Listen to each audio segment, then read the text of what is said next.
شمر بن ذیلجوشن ابتدا میں تو امیر المومنین کا طرفدار تھا، اس نے جنگ صفین میں ان حضرت کی مدد کی تھی، اور ادہم بن محرز باہلی شامی سپاہی کے ساتھ لڑائی میں اس کا چہرہ شدت سے مجروح ہوا،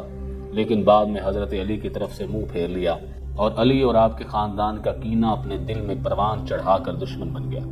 شمر نے حجر بن عدی جو پیغمبر صلی اللہ علیہ وآلہ وسلم کے صحابی اور امیر المومنین کے خاص انصار تھے، ان کی گرفتاری کے وقت جو سن 51 ہجری میں عمل میں آئی، تو یہی شمر ان لوگوں میں سے تھا جس نے زیاد بن ابیہ یا سمیہ کے پاس جھوٹی گواہی دی تھی کہ حجر مرتد ہو گئے ہیں اور شہر کو آشوب کی طرف لے جا رہے ہیں۔ کربلا میں بھی یہی شمر شہادت امام حسین کا سبب اور قاتل بنا۔ چونکہ مسلم بن عقیل سن 60 ہجری میں کوفہ میں قیام کیا، تو یہی ان لوگوں میں سے ایک اہم فرد تھا کہ جسے حاکم کوفہ عبید اللہ بن زیاد کی طرف سے مامور کیا گیا کہ لوگوں کو جناب مسلم کی اطراف سے دور کرے۔